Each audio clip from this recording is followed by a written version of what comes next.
another slight bolo in the transfer market today. The Youri Tielemans deal, which is priced at around 80 million euros, is currently too high for FSG to sanction. Youri Tielemans, as we know, and we've been updated in the past by some of the leading Belgian transfer and football experts, is open to the idea and excited in some regards of playing for Jurgen Klopp and at Anfield. But as it stands right now at this moment, the 80 million euro fee for Youri Tielemans is outside of Liverpool's price range. Because of that, Youri Tielemans and his agent are now sitting down with Leicester City and having discussions over a potential new deal. This could stop Youri Tielemans for the next 2 to 3 years from leaving Leicester City, whether that's to join Liverpool or other potential suitors. We're also going to take a look at some of the updates regarding Liverpool's pursuit of Saul Niguez and go through the latest information in regards to Jules Kounde. This is the Transfer Predictor Show. I'm Terry Flewers. Smash that like and that share button, people. Here we go.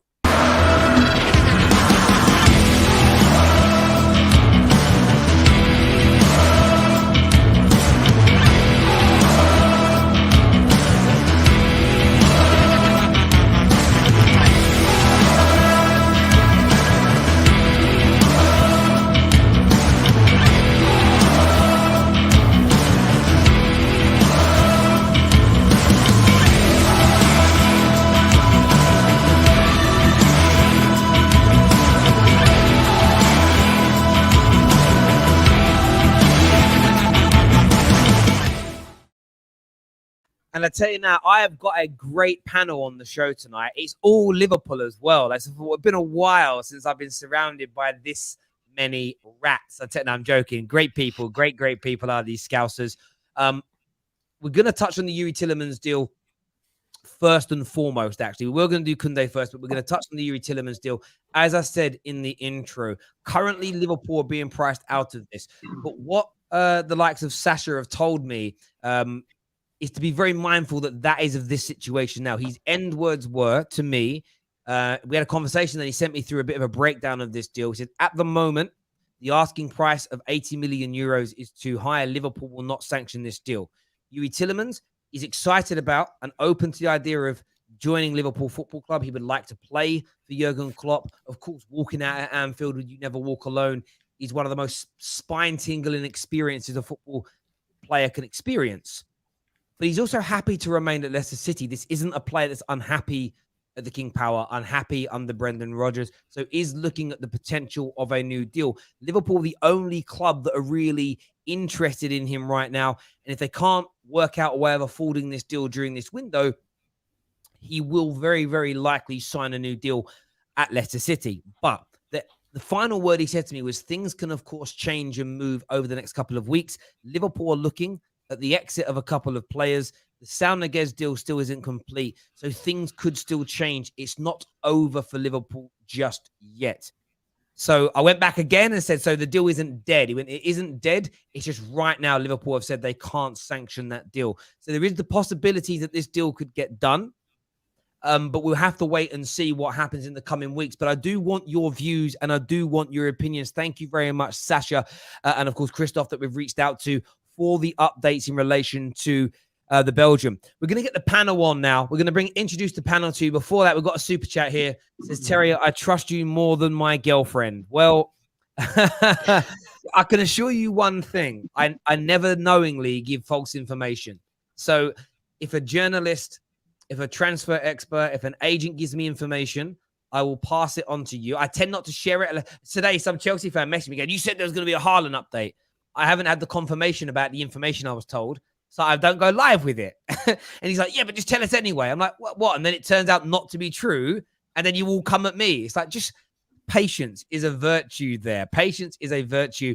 Monser Ahmed says it's too high for Tielemans. I'd have Saul. Yes, wages will be higher, but half the price. Only thing, Tielemans has Prem experience, but Saul Niguez has the X factor. Is what Monster Ahmed has got to say there. Let's get you introduced to the panel tonight. We've got some of the usual suspects on here. First up, he's been on here a while. The man and his mystical peacock feathers is back. Ram is in the house with this. So look at that haircut. He looks like the Sri Lankan Harry Styles there with that haircut. He's looking great. Speaking of dodgy haircuts, Conroy's in the house here. How you doing, mate? You good?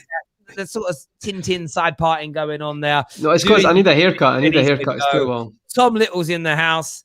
Only cares about the hair on top of his head because he hasn't started to shave yet. And when it comes to beards, our next two panelists, Thiago's father is back with us here, a.k.a. Jimmy James, is in the house. Now, that is a beard. Tom Little wishes he could do that, but making his debut on the Football Terrace tonight, you've seen this guy in the spaces. This guy is a king on Twitter spaces, and I'm going to say his name right. Hosum is here with us now on the Football Terrace doing his thing. We can see his face, ladies and gentlemen. His face. He's in the house. Gentlemen, evening. How are you all? Yeah, real good, man. Good. Absolutely. You don't get intros like that on most shows, to be fair. You don't get an intro. No, you don't. Brace yourself every time. And the longer you come on, the more we get to know each other, the more I will insult you. That's kind of the it's football banter. Do you know what I mean? It's all good. A comment here says Harry Styles and Vardy on the show. There must be saying, who looks like Vardy? Conroy? No, none of us look like Vardy. Well, no, I don't have the hair. I don't have the hair for it. It's too flat. You've got that, you got the skinniness, like you're a skinny lad, like a slim lad, aren't you? Like slim, not skinny, slim. You have to say slim these days. But gents, lots going on at Liverpool at this moment in time. Interesting news surrounding Youri Tielemans coming out today, being priced out of this deal. I want to go to some of the new boys first on this. I'm going to go to Thiago. What's your reaction to the news that you're not willing to spend this 80 million euros, 70 odd million pound circular on Youri Tielemans? Do you know what? I think it's smoke signals, to be fair. Liverpool have got a knack for not deviating from transfer targets. We saw the same kind of smoke signals when we went out and bought Virgil van Dijk. Nah, not interested, too much money, and then boom, we signed Virgil van Dijk, £75 million. We saw similar smoke signals when we went and got Alisson Becker. Nah, I don't really like the idea of the transfer fee. Boom, we signed Alisson Becker. So I'm sat here, I'm really calm at this moment. I'll start panicking a week before the window closes if we haven't got someone else in additional. But Youri Tielemans is a player which I like. We've been watching him for a very, very, very long time. We were linked with him in Brendan Rodgers' era when he was at Anderlecht. Subsequently moved on to Monaco and now to Leicester. So I think he's got what it takes to be a Liverpool player. And if we were to pull this deal off, I think it would be a sensational bit of business from Michael Edwards. And let's be honest, we got the Jota deal over the line, 40 million, and it's over 4-year installments. We're obviously being very creative with our transfer dealings of late. So there is a possibility that we could do something in the window, but I'm not going to sit and hold my breath. I'm just going to be optimistic about it. I hear you on that. Hosum, like from your point of view, do you believe it's smoke and mirrors, or do you think FSG are just being cheap? Like, what's your take on this? I think Thiago's father there, like with him saying creative, I think it's just like another word for cheap, because this deal was never going to happen. This deal was never, ever going to happen. I think Leicester are just going to ask for way too much money for us to actually be seriously involved for a midfielder, in my opinion. And there are better options out there, and options which suit the system a lot more as well. And I think with FSG, like, here's the thing. There are so many talents in world football right now that Klopp would do wonders with, but it's just the money factor. Let's just be real with it. Over the past 5 years, Arsenal have a higher net spend than us. Obviously, I'm not using them as a measuring stick for success, but if Arsenal are spending more than you, then that's a problem. So here's the thing. With this Tielemans deal, I'm actually like happy it's not gonna happen, because I don't want him for that much money, and I don't think it actually suits us as much as people think. That's just my opinion. And yeah, I think obviously with 80 million, 70 million, whatever it is, we're never gonna pay that for a midfielder, especially that Liverpool aren't actually that how can I say this, like that focused on the midfield position to actually create and score goals and etc. Obviously, we rely on Trent, Robertson, and the front three to do all like the creative stuff. And we actually just need athletic players in midfield, players who are versatile, etc. And Tielemans ain't it, I'm afraid. And Leicester are good at selling players. We've seen that with Maguire. We've seen that with a couple of examples. And I think Tielemans just, I'm happy it's not going through, but FSG are definitely cheap, 100%. Ram, what's your take on this, mate? I mean, Youri Tielemans, we will touch on Saul Niguez and the latest surrounding him. Do you think Liverpool are working? We can touch on Saul Niguez now, really, as well, because it feeds in. Do you think Liverpool are working on these deals more than like the Liverpool press? Fabrizio Romano, I would put him into that because he's basically everyone's club's tier one at the moment. He's so involved and he knows so much. Do you feel like everyone's saying about, you're barely touching Saul Niguez? Yep, too expensive for Tielemans. You've had the likes of Carl Markham say it's not unlikely that you won't sign anyone. It isn't unreasonable that you won't sign any other players outside of Ibrahima Konate. Can you imagine? Do you think Liverpool are working harder on these deals than the press are telling us? Possibly. They're known to do this kind of stuff. We saw it last season with the Diogo Jota and Thiago.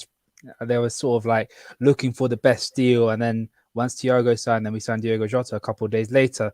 So there could be some sort of like how do you say it, tinting the lights with it when it comes to Liverpool fans and just everyone in general. But it is a little bit worrying because it's like you buying a suit and you're waiting for the suit to go like half price, and then the suit gets sold out.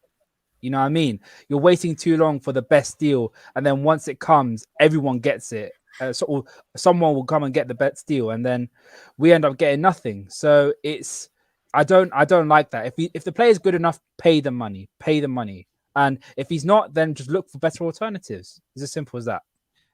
How about yourself, Conroy? Smoke screens for these deals to actually get done, protecting yourselves from bad PR. For instance, you go all in for Saul Niguez, and he ends up picking Chelsea, or he ends up picking Man United, and Liverpool looks stupid? Or do you actually think that they're seriously considering not replacing Gini Wijnaldum? I think it's a bit of both at the start, Terry, when you said that. I think there's definitely that PR aspect and the kind of culture now when it comes to that there's a saving face mentality with teams. They don't want to go too much on one side of it, so they end up with egg in their face. But what I would say is, when we speak about the Saul Niguez, I know a lot of, like Ram said there, he was just saying, sorry. Expression for ugly, good-looking panel. Yeah, right? No, I was speaking to my girlfriend about that the other day, so I got that. That's a fair enough comment. But I was talking about Saul Niguez. See how Ram's saying, I've got to be honest, I do disagree slightly with the wage thing, and I know you mentioned in your earlier stream today, Terry. See if you get someone like Saul Niguez in and say he's getting, let's say, hypothetically, 250 or 260 grand a week, something like that, something a bit extortionate for a player of good quality, but he shouldn't be on that wage for us. Let's be honest, because then you're going to have to look at Van Dijk, and then you're going to have to look at Salah. And it doesn't matter how good Saul is, he's never going to be as impacting our team as they two. So for me, I understand the hesitancy towards that, and maybe they're trying to see if anyone else goes in for them so they can reduce the wages. So I do understand that, but I'm calm. Like, I don't know why we're all like getting anxious about this. It's like the Henderson last week. We're so ready to moan about stuff or say, this is it, let's go. Just calm down. Last year, I guarantee, see if we don't sign 2 more players, you can come and talk to me, but I think we'll have at least 2 players signed before the end of this transfer window. I do think there's a bit of smoke screens because 80 million for Tielemans is ridiculous. I mean, Hosum, sorry mate. Hosum, mate. Great point about...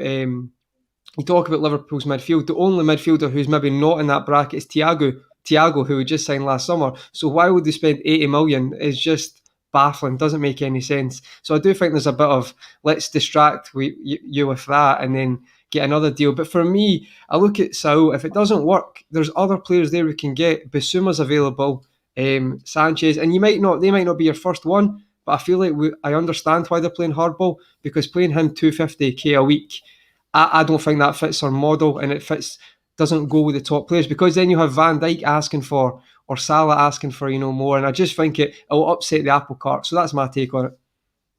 How about yourself, Tom? I know you're not you're not a fan in any way, shape, or form of FSG. Do you think they're going to pull some signings out the bag? And if you do, are they going to be the caliber needed? And I suppose that's the real question here. Do you think Liverpool are going to pull off the 2 or 3 signings needed to guarantee a title challenge?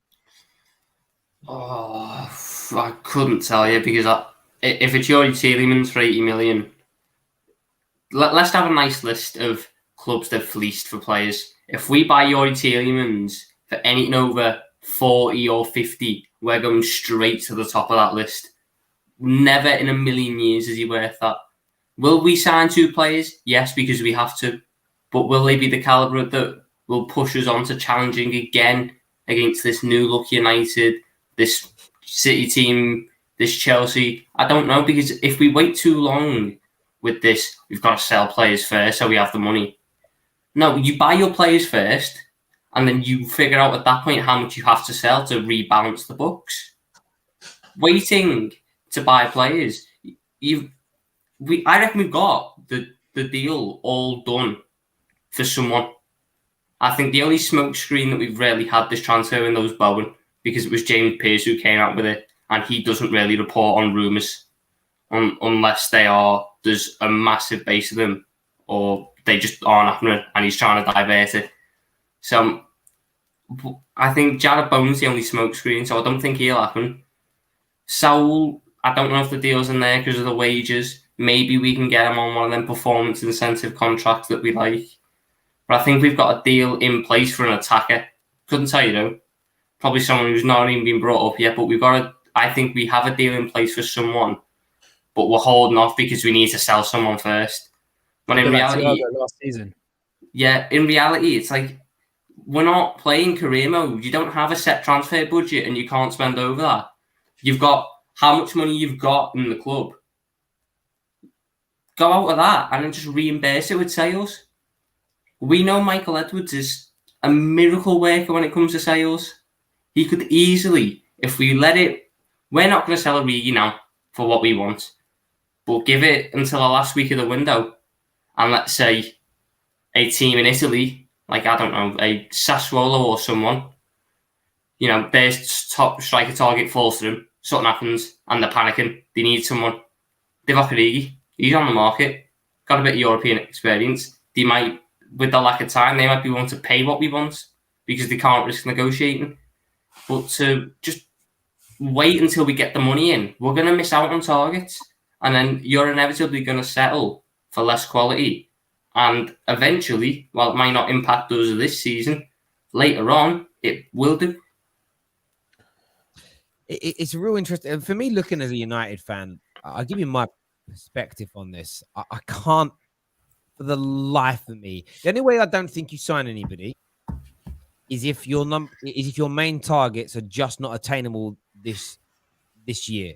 Because I think Liverpool do have this model where there's 1 or 2 targets at every position, and if you can't sign them, the club would rather wait, and Jurgen Klopp would rather wait a year to reassess and then go after someone. Which I think it's been an approach that has created one of the most exciting Premier League teams that's won the title, and of course the Champions League. So you've got that there. Where I worry is that I think if you don't refresh that midfield and that attack with good quality players, I'm not just talking Bowens and sort of McGinn level players that can bolster the squad size. I'm talking actual quality to spark you forward. I can't see you challenging for the title this year. Does that make? And I don't even mean that. I think top 4. I still think you'll make it. You've got the second best manager, stroke first best manager in the world. You've got one of the best.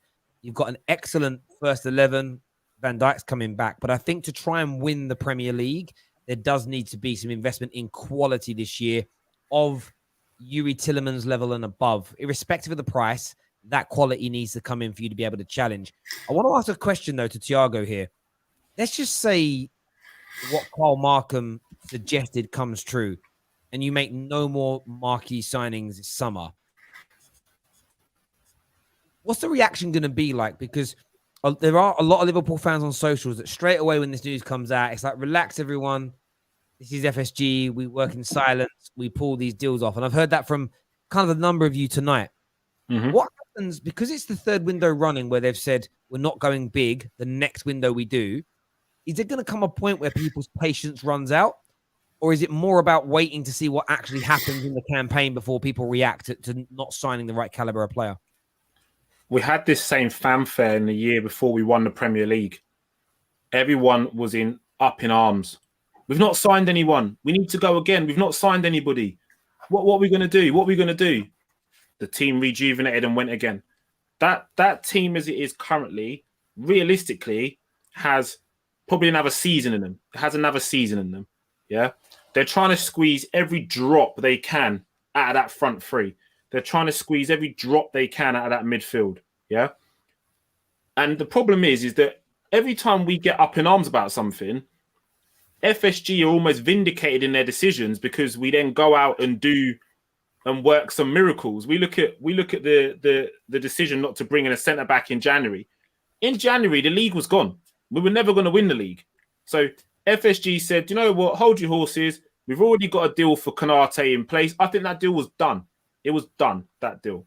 Yeah? I think it was done. Us drawing them in the Champions League properly ruined it. I think we would have got it done in January. Look, regardless, I think that deal was done. Whether it was January, whether it was summer, that deal was done. The thing that everyone is forgetting is that FSG, like you said, Terry, we do not deviate from transfer targets. We look at the Van Dijk deal. It's the barometer. We wanted him in the summer. We made a balls up of that. We sat and bided our time, and we went in the January and pulled that deal off. We did the same thing with Alisson Becker. We bided our time. We pulled the deal off. The same thing with Fabinho. We went in silence. United thought they had that over the finish line. They ended up going with a Fred. We pulled the deal off. The catalogue, the back catalogue of what we've done is there. So I feel, me personally, I get irritated when I see my team underperforming and I feel like we should have signed someone. Of course I get irritable because I'm a passionate fan. You know, I'll go on a rant. I'll blow up my timeline. I'll go nuts on my own show. Of course I will. But when I come back down to earth and I have a reality check and I'm sitting here thinking, do you know what? This is classic FSG. I'm used to it now. I'm used to it. You know, I just think we need to just all take a deep breath. Yeah, there's still, 4 weeks left in the window? That's a lot of time to do some business. We've seen some players plenty of time. Lots of time. Loads of time. We've seen some players moving. There's going to be some domino effects. It takes a big player to move for everyone to go boom, boom, boom, boom, boom, boom, boom. I hear you, Hosum. You don't seem to be in agreement there, or maybe you are. Like, you're nodding your head, shaking your head, laughing. I'm not too sure exactly what you mean by that. Like, give me your take on what Thiago's father has said there. I think the whole FSG have been vindicated is absolute BS, to be honest, because January start, we were 6 points top of the league. So if Klopp got what he wanted and we actually signed a serious centre back, we would have at least challenged. And I'm not saying win the league, I'm saying at least challenge. We were top of the league and all we needed is a centre back. They wanted to rely on Matip, who literally has legs made out of Weetabix. And we know Matip is so unreliable. I think in the last 2 years, he's played 25 games total, or 15, one of them, I can't remember. But anyway, it's not good enough, whether it's 25 or 15. I think it's 25 anyway. So he's actually an unreliable player, full stop. We were top of the league at the start of January. If we signed a serious centre-back, we would have at least challenged, because Chelsea weren't going to challenge. United, with all due respect, Terry, weren't going to challenge. So it was literally City and whoever could challenge them. We were already top of the league at that point. So how can you say it got vindicated when we went from top of the league to fighting for top 4? I honestly don't understand the vindicating part in that. Who would you? Okay, so in January, if you're FSG, and let's not play FIFA, let's be realistic. I don't play FIFA. Who would you have gone and got? In January? Who would you have got in a serious centre back that you can bring in that isn't going to be a waste of money? Because we know these deals in January can often amount to nothing because you're panic buying. The difference is that teams would have looked at us and said, injury crisis, we can charge whatever we want. We've been there with an Andy Carroll, a Benteke. We've had our pants down on so many occasions because we've just panic bought. We don't want to be an Arsenal and just go in and putting money on whoever. United have been through a similar situation where they've just had to buy out of necessity. We had centre-backs at the club that were fit. That's what you utilise your squad for. That's what the squad's there for. It was unfortunate we had... But they weren't fit, though. Yeah, hang on. Thiago's they weren't fit. Can you? Can I just say Sorry. something? Can I just Go say on, go something on. with the? I like how you use the most like the two most unsuccessful examples. Remember, we signed Van Dijk in January and we signed Luis Suarez in January as well. So We did. there are We plenty of did. examples of players you But we can get never knew in Luis January. Suarez would be the player that he is. We never knew Yeah, Luis Suarez would be the player that he I is. get what you're saying. What I'm saying is get an actual serious centre back, because at that point in time, January start, we were challenging for the league. We were not fighting for top four. So it's But definitely not vindicating whatsoever. When it comes to that centre back Who would situation, you sign? but what you don't go ahead and do is sign someone who's actually conceded the record amount of goals in Bundesliga, who were 100% going to get relegated. And the other thing you don't sign is you sign some player from Preston who's actually a hologram because he's never played. So you sign someone because we're Liverpool Football Club and we need to stop behaving like Brighton. We buy a serious centre back. We challenge for the league title even last this season. So that's why the vindication thing isn't true in my opinion. I don't disagree with what you're saying. And in a utopia world, yes, you go out and you buy a serious centre back, but we know that January is the most difficult window to operate in. Van Dijk, you've used an example. That deal was wrapped up. We just had to wait because he made a hash of it in the summer. We went public too early with the deal, and then Southampton turned around and said, you know what? You've made a mockery of us. You're going to pay for it. So you're going to be made to wait. And that's what we did. Well, you didn't go public. You broke the rules, and they threatened to. We did send Jürgen Klopp to go meet him up at Blackpool Pleasure Beach. We go. Nick, sorry, I'm going to go to your second round. Nick Sports here in the comments says Lovren was sold and he had to be replaced. He wasn't, especially as you have a Croc Matip and Gomez also has his injury issues. There's a lot of people in the comments, and I wanted to get your view on this, Ram. A lot of people in the comments suggesting that Thiago's father is doing great PR for FSG. Do you think it's that, or do you think he's got a point? Listen, my rebuttal to him. You're not FSG out, guys. I just want to be clear. I'm not FSG out or FSG in. But guess what? When you sit on the fence, you get splinters. I'm here for it. You get splinters. Nah, you're FSG in. You're FSG in, Thiago's father. Come on. Just say it as it is, man. Just, on his point, my rebuttal to that is Duce Kaletakar. Because we agreed personal terms with him in the start of January, and we cocked it up because we spent the whole month waiting. And Marseille were like, well, you waited this long. We don't have a replacement for him. We're not going to give you away to him.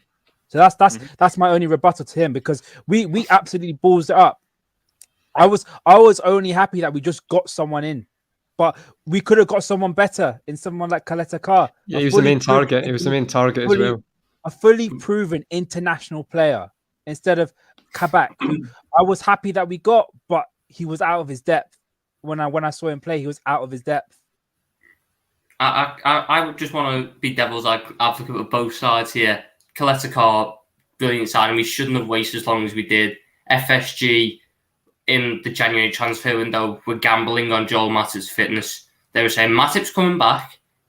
Let's see how he gets on. If you can keep him fit, you don't need another one. And in his first game back, he goes and breaks his foot and is out for the rest of the season. So we panicked then. And we went back in, we asked him for Kaletakar, and he said, no, you've waited too long, you've taken the mick when you're not having him. And then we panicked. And we were scrambling around looking for players. And I think another name mentioned was David Carmo. He went and broke his leg as well, like a couple of days before that.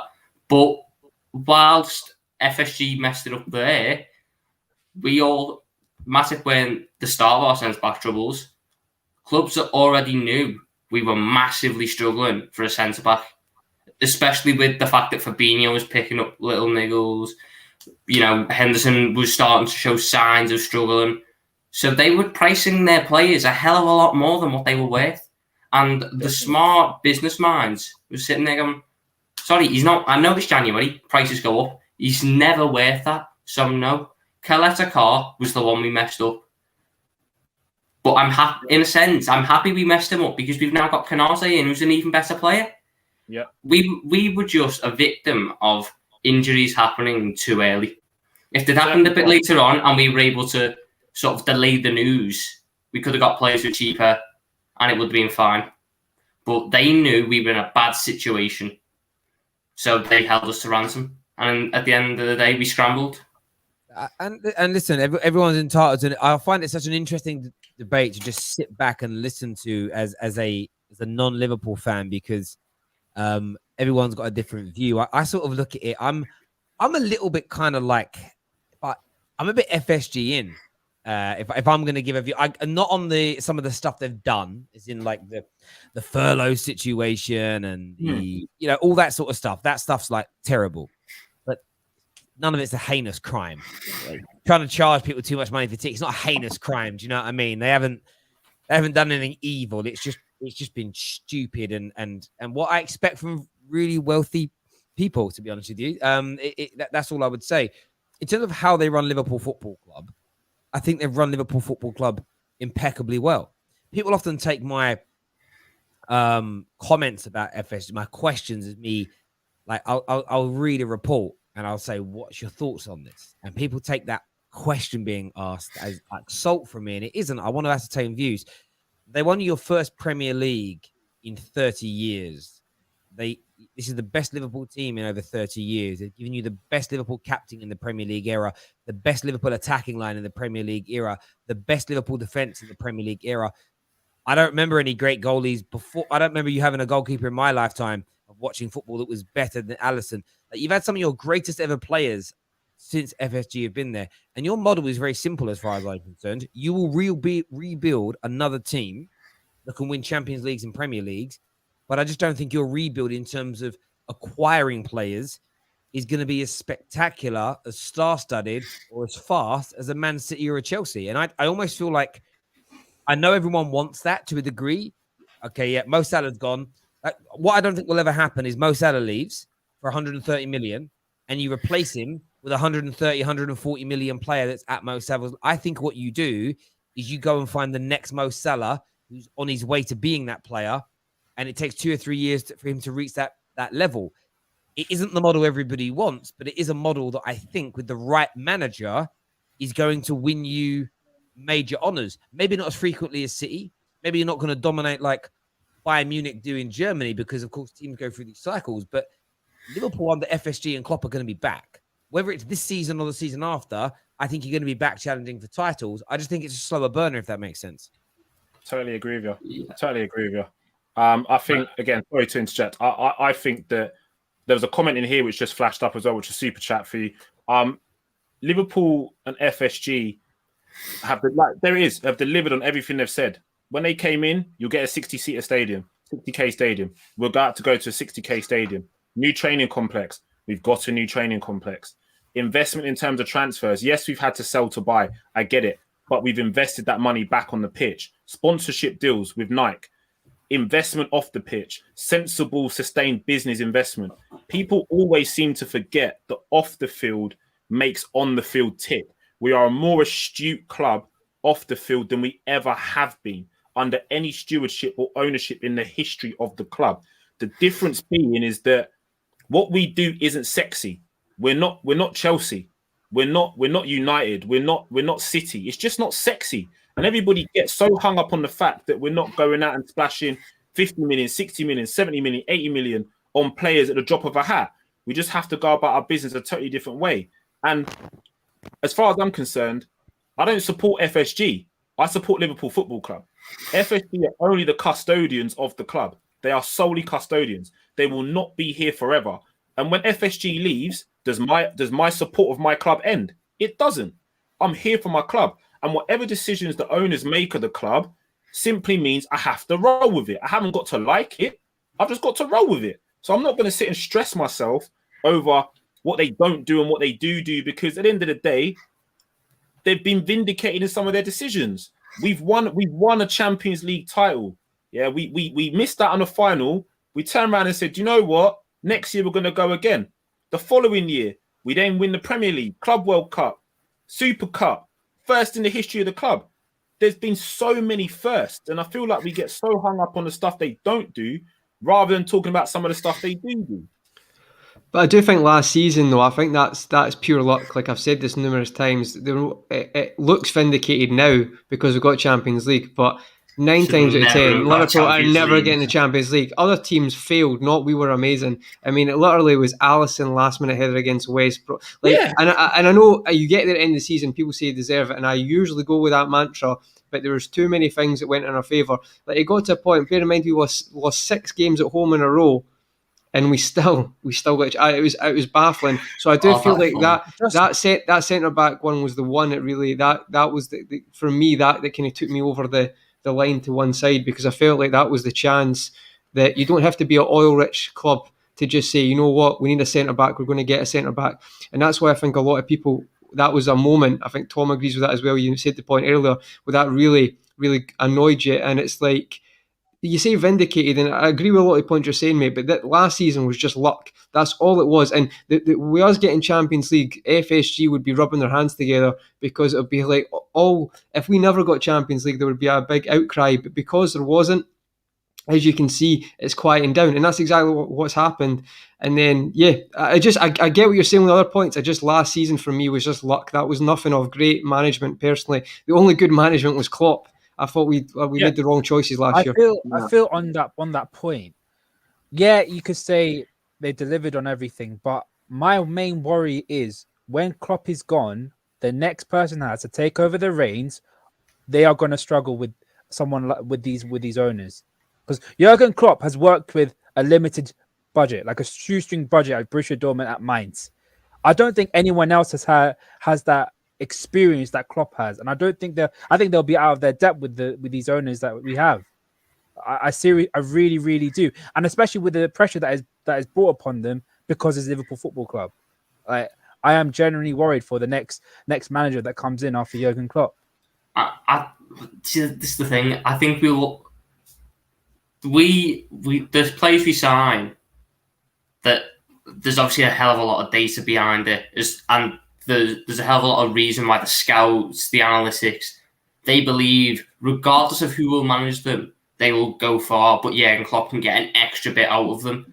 The only fear that I have when Klopp goes is there is a margin of error when these players come in once he goes.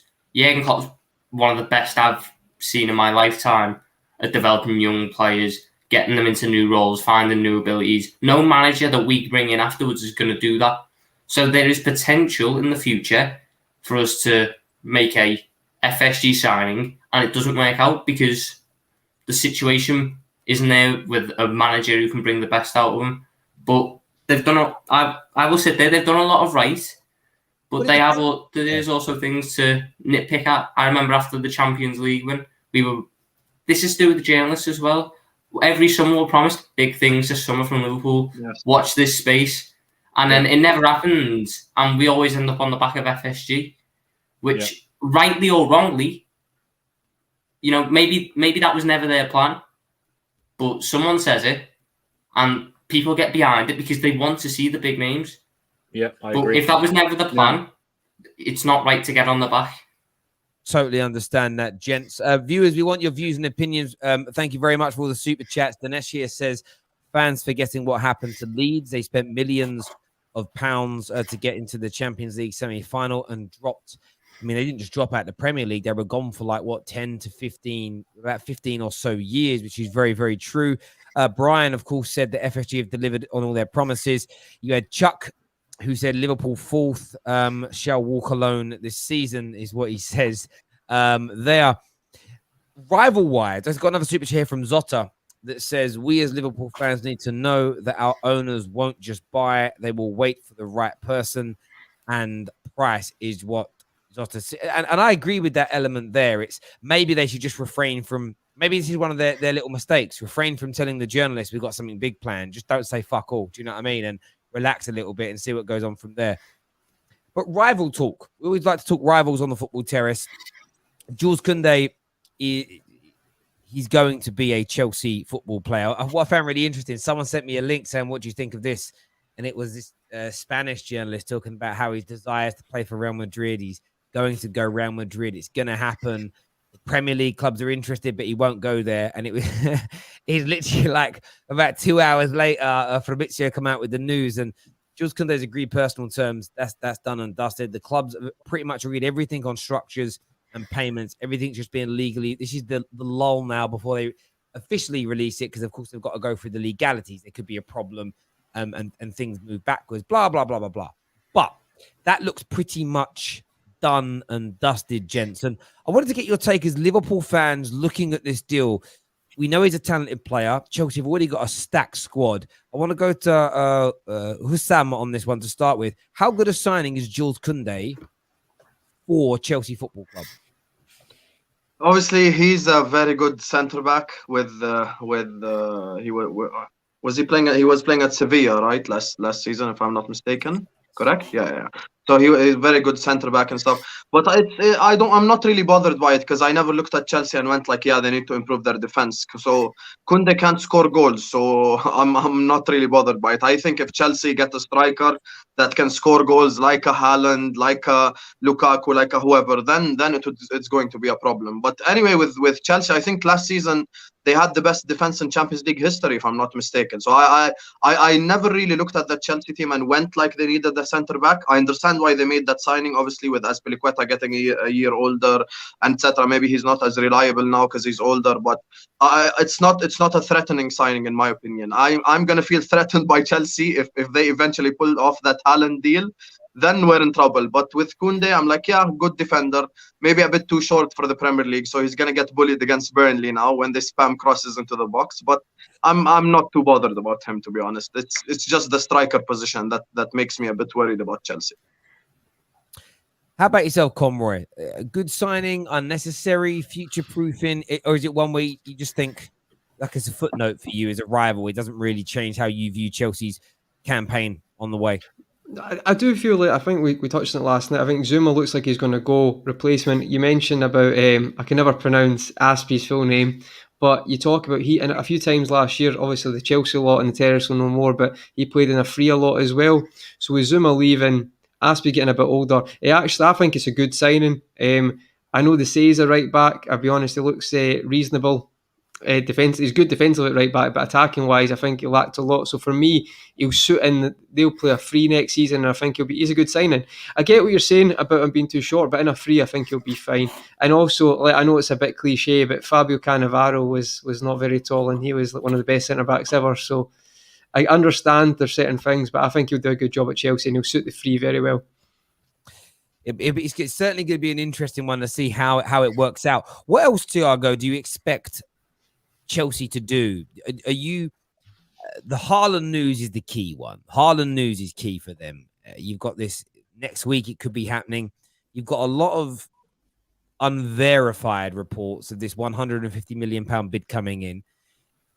Jan Fjørtoft is the journalist that I'm focusing on here because he's very connected in Germany.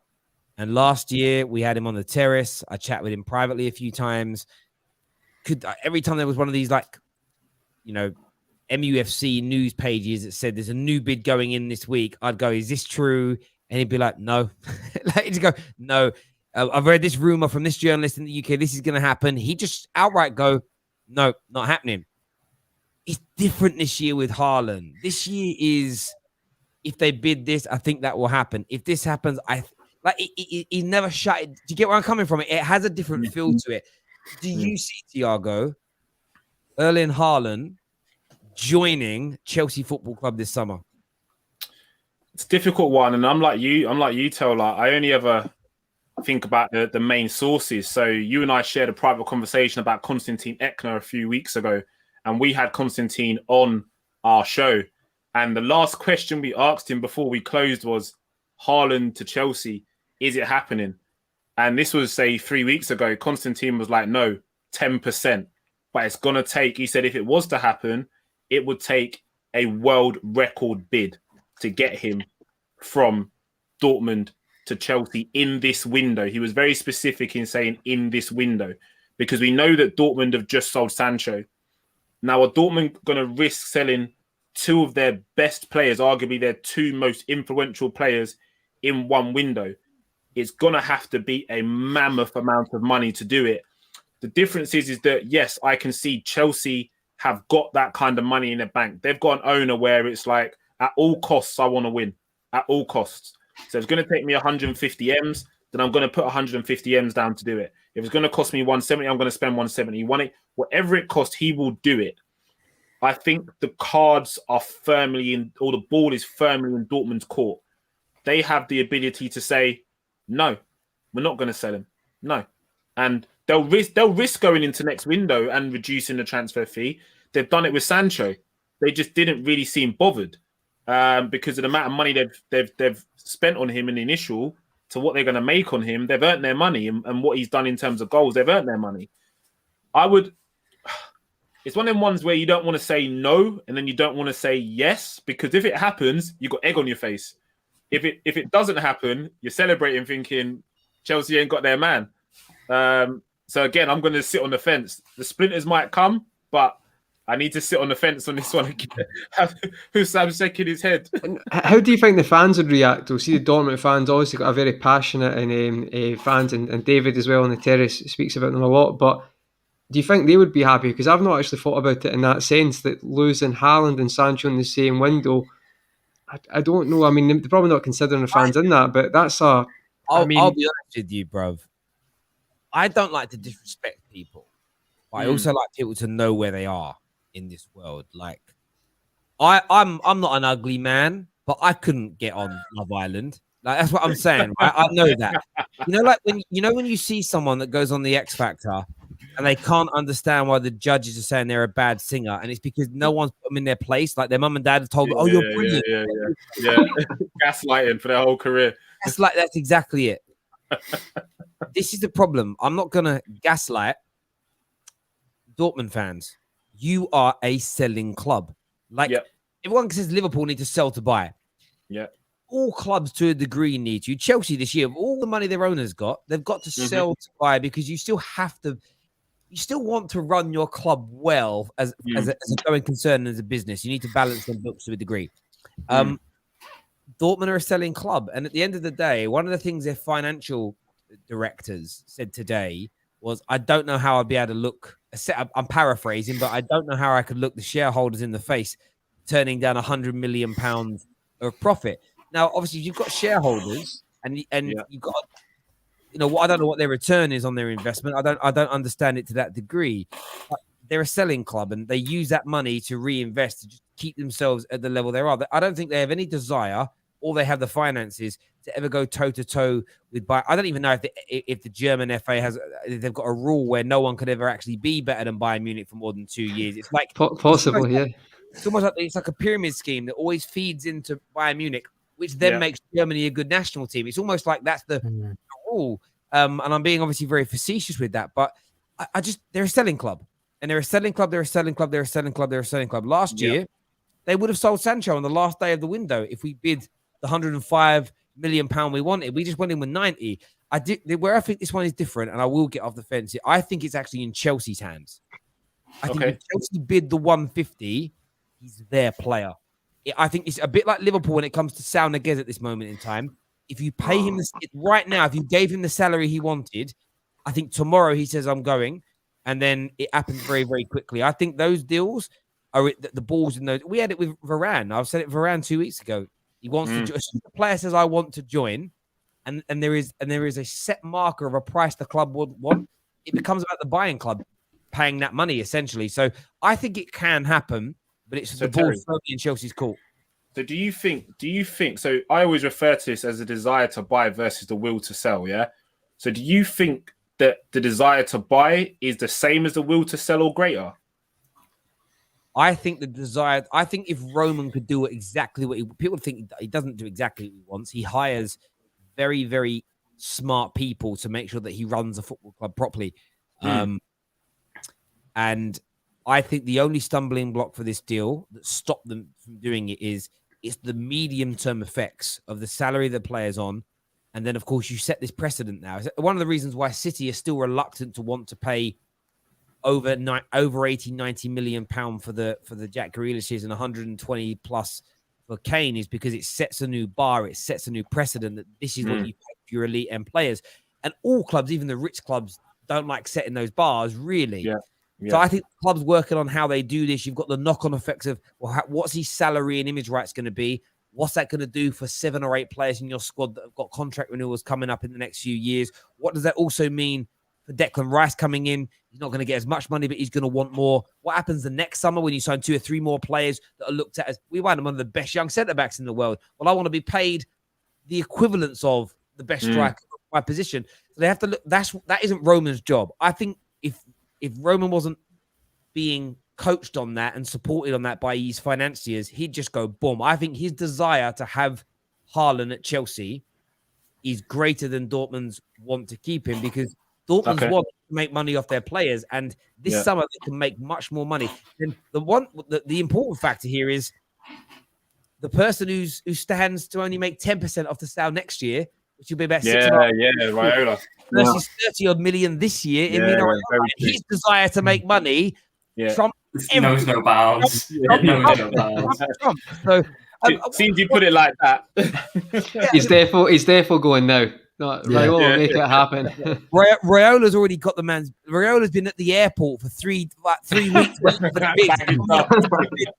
He's getting the bid done. I want my 30 bars, bro. He wants his 30 bars. Tom, what do you make of like the overall thing at Chelsea? We know they've got Kounde coming in.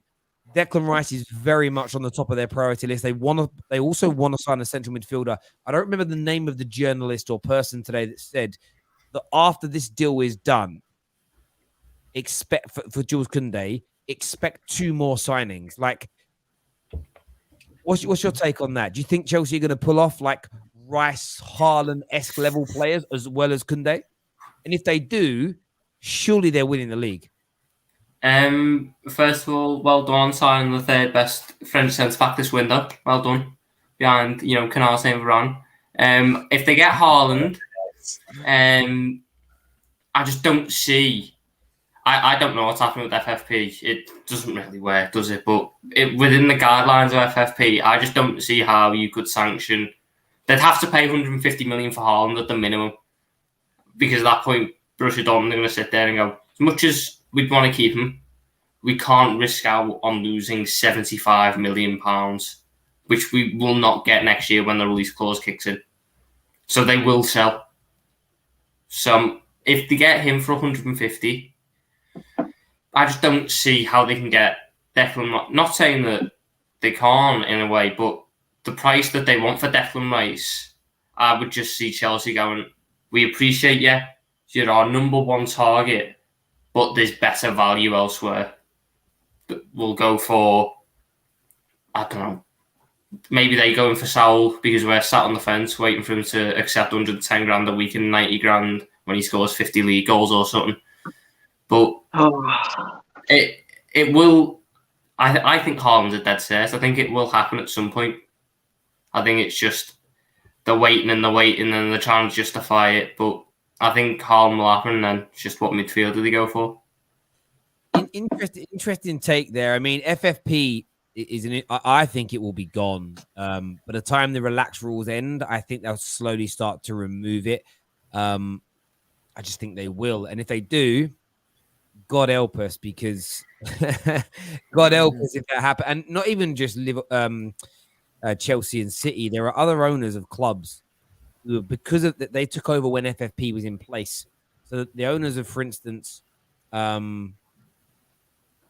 United. No, not United. Maybe like a Monaco. They spend a lot of money, to be honest. Yeah, no, I mean, look, Man United are okay. Man United are going to be okay, whatever happens, because we generate so much money.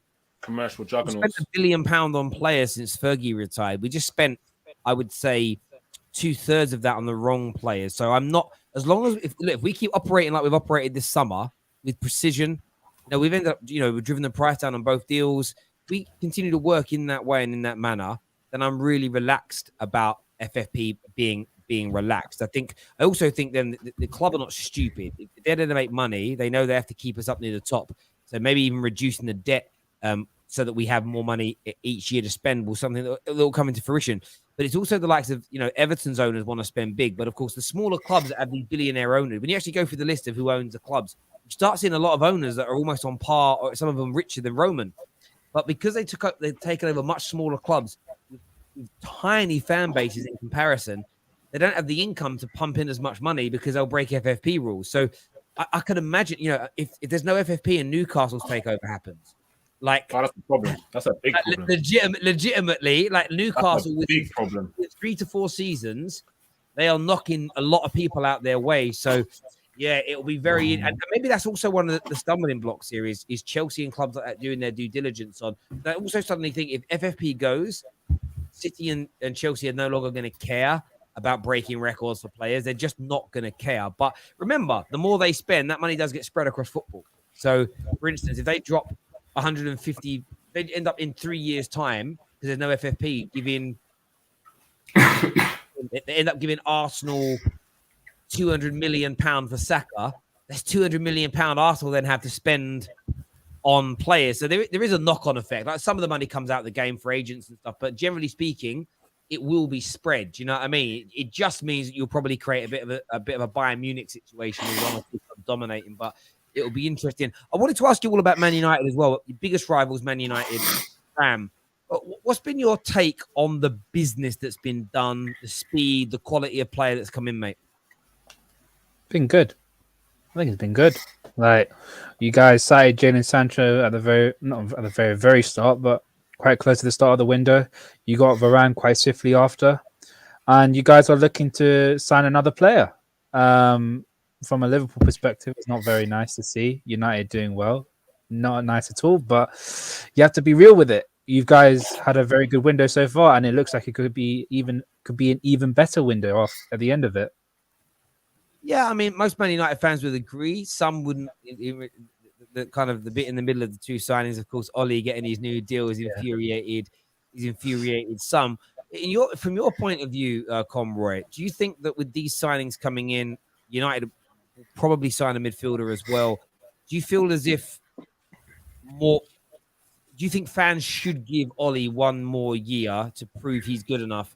With him being, again, you listen to the reports, very influential in the signings of these two individuals in terms of we don't know what they've showed them. We don't know what the plans are. We don't know what the kind of project is. But do you think he should be given the fact that they've decided to come and play for Ollie at Man United? Do you think fans should give him a bit more time? I think it's a hard one, Terry. I'm not going to come in here and I think Ollie is a bad manager. He's obviously proven his record against City, for example. He's proven he's improved. But I think when I look at the league, just from a neutral perspective, and it's not having salt anything like that, but I see 3 or 4 teams up there you're competing with who, when it comes to head, ironically, he's beat Guardiola quite a few times, but I just think over the course of a season, he's the best. You got second last year, and even these signings of Varane, very good sign, brilliant signing, you'd probably say, and obviously Sancho is an excellent player. I still don't think you can beat City to the title, and that's what I think it'll come down to. I think Chelsea will have a hand in that as well. And possibly, I understand why Man United fans would be annoyed though, because you're competing against those teams and you have got great players in. But when it comes down to it, when it properly comes down to it, small margins in football, is your weakness going to be your manager in certain games? Possibly. And I feel like that is the reason he won't win a title at United. I think it'll be the manager maybe after him, but I don't think it'll be Ollie. And that's just my opinion. I don't think he's bad. I think he's proved he's done some good stuff. It's not being having a go at him. I just think he's not going to beat the teams in this league. He's not going to lift the title, in my opinion.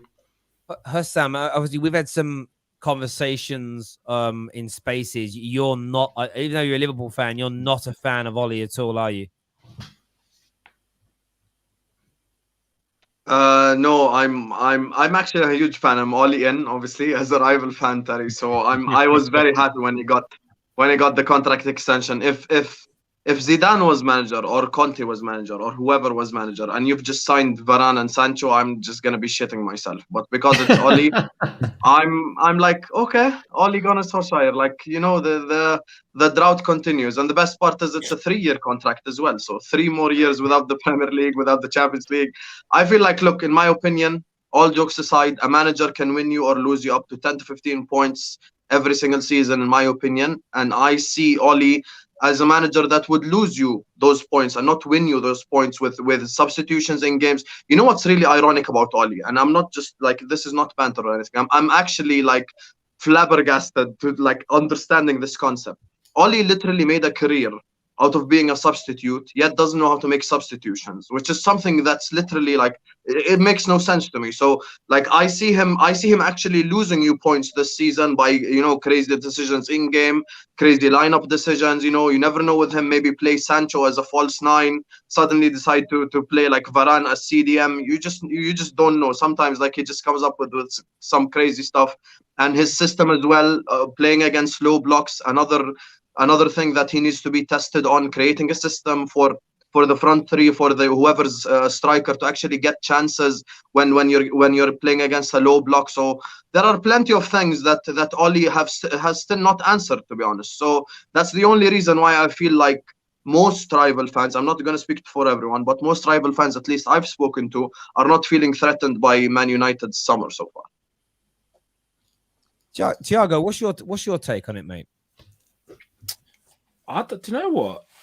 Please don't sit on the fence. Please don't sit on the fence. Do you know what? For the first time in a long time, as a Liverpool fan, I just don't care. Like I actually just don't care from a perspective of, like, I know what we're capable of, so I'm not worried about what United are doing. I'm not worried about what Chelsea are doing. I'm not worried about what City are doing, because I wholeheartedly believe in my team. Like, I've been hashtagging, and Tommy will tell you as well, I've been hashtagging Revenge Tour 21-22, because I honestly feel that we're going to go out and blitz the league this year. I feel it. So I'm not worried about United. I'm not worried. Sign whoever you want, because I'm with Hosum here as well. I don't rate Ole Gunnar Solskjaer. I don't rate him as a manager. I think he's tactically inept, if I'm being honest, because some of the decisions that he makes are not great. When it's crunch time and the tough need to get tough, and do you know what I mean? He just doesn't do it for me. And I'm not going to sit here and go, yeah, if you put a Zidane in, he's going to be tactically better. Like, Conte is a fabulous manager. Like, Conte at United, I'd be like, okay, yeah, they might do something, but I'm still not worried, because we've got Jurgen Klopp, so I ain't worried. But it's a short-term measure of Conte. Man United are not going to go down that route anymore, though. That's like the Mourinho thing. They're going to look for the long term, I think, now. But good point, though. Yeah, they may do. They may well do. But realistically, long term, okay, so I can only compare to what Liverpool have done. We set a long-term strategy out when we got Jurgen Klopp in. Yeah, we put a long-term strategy in place, yeah? Ole Gunnar Solskjaer long-term strategy? It just doesn't... It doesn't... Do you know what's interesting, though? I sort of feel like there's nothing anyone said that I think's personally particularly harsh. Everyone knows I don't think Ollie's good enough to win us a Premier League or a Champions League. I think the one thing that everybody's forgetting is Jurgen Klopp did what he did because of the foundation that was built before him. For instance, Brendan Rodgers. It's a stepping stone. I think Ollie, and this only will count if the Glazers allow the club to continue to operate in this better process that has been built over the last 18 months to 2 years, almost from a consultative point of view with Ollie. Ollie could be the Brendan Rodgers element for Man United, and it's why you listen to Sunshine, the really level-headed Man United fan. He always says he's not Ollie in, he's not Ollie out. He's Ollie for the rebuild as such, in terms of, and a lot of people don't like the phrase the rebuild. If you think about this from a Liverpool point of view and an FSG point of view, when they took over till you became truly competitive, that was your rebuild. That was your time. Yeah. Now, a lot of people, Man United as an example, are in a situation where, because we messed up with David Moyes, LVD and Jose, and on each of those managers that were appointed, there was this non-club approach. It was, let's operate the club in the image of this particular manager. We tried to recreate Fergie each time, which was just stupid. It was never going to happen. So that's why people are bored of the phrase rebuild and trust the process, because, well, we've been told this 4 times running. The only thing I would say to those people is, how much research are you doing on what's different now? What are the clubs doing? This is where it's not about listening to the best transfer expert journalists or even the most popular YouTubers. It's listening to the journalists that you never hear talk about transfers, the ones that are solely there, the core of the club. And Carl Anker from The Athletic is one of the best at this. He spends a lot of his time just learning and little bits here, little bits about what the club's doing, the things that Ollie's built behind the system. And I listened to him on Stephen Howson's podcast on the Stretford Paddock. And for me as a Man United fan watching it and listening, it was so insightful. I didn't know we were building this. I didn't know he was instrumental in that. And I just feel with Ollie, I don't deter from that point that he isn't a good enough manager. But I think he might be what we need right now. Because if you guys would have brought Jurgen Klopp in as soon as FSG were here, I don't think he would have won what he did with you because they were learning. They made mistakes. They did things wrong in the beginning. Does that make it took 2 or 3 minutes? It took a couple of managers, mistakes and changes to make sure things were being done right. Now, a lot of people say, yeah, but FSG were here for Fergie's success. But that was on a different model. They basically took over and they let Fergie carry on running things. They just signed the checks. And then, you know, the Glazers post Fergie, for me, it's like a different club because you didn't have him and David Gill running things. So I totally get your points on the tactical element. I totally get everybody's points on he could lose you points in the season. But I actually think he's still... Listen to what I've listened to from other people. I just feel like he might be needed for at least one more year to cement these processes and everything else. Was the Villarreal one hard, Terry? That's what I wanted to ask you. See the final. Legend, and I'm sure at your club, whenever one of your legends is managing, you're always going to have if Gerrard takes over next and he's doing shit, you guys, I'm just saying, if Gerrard takes over next and he's doing badly, you'll naturally have more time for him. And I'm not here for it. But even if you have, what do you mean? You wouldn't give him more time? I don't want him. I don't want him in charge. No, Gerrard at Liverpool. Forget that. No. I can't do it. What? Do him like Chelsea did Lampard? No, I can't do it. That's my point. Yeah, and you know it. I can't do it. You don't even want him here because you know when they come. I can't do it. Harder, and that's why I can't be nasty about Ollie because he's giving me too much joy as a Man United fan. But it's right. What's great about this season? What's great about this season is because there are no more, from a managerial point of view on the pitch, there are no more excuses for Ollie. And I see a few people say, no CDM, no party. I'm like, bruv, this squad's still good enough to challenge without a world-class CDM, in my opinion, as it is right now. I'm not buying into this notion that we need a Kante-level player to be able to compete because we were in front of teams last season that had Kante-level players. And now we've improved our defense and we've improved our attack. So, you know what I mean? To do it like a double or a European domestic double, then maybe, you need an Ndidi. But to challenge for the league title, to be better in the league, to win a domestic trophy and to go deeper into the Champions League as a bare minimum, I think this squad is good enough. And that's going to be my personal expectations. But listen, gentlemen, I appreciate you all coming on this evening and having your say. Great show, great conversation. Everyone that's tuned in, all the super chatters, all the members, all the viewers and subscribers, thank you. If you haven't subscribed to the Football Terrace yet, get that done right now and turn on that bell notification button. We have a brand new Telegram group as well that you can sign up to make sure you never miss any more notifications from us. All the links for that and all our social media accounts is in our description below. We're back tomorrow morning, 9 a.m. The Done Deal Show. Big news from Peter O'Rourke that's been trending this afternoon. A bid pending from Arsenal. Cash plus Bellerin for Martinez from Inter Milan. That and many other deals we're delving into. I don't know much more about it than anyone else. Pete won't tell me till he comes on. But Arsenal are looking at doing that deal. That and many, many more to talk about. 9 a.m. tomorrow morning, live on the Football Terrace. Until next time, take care. Goodbye.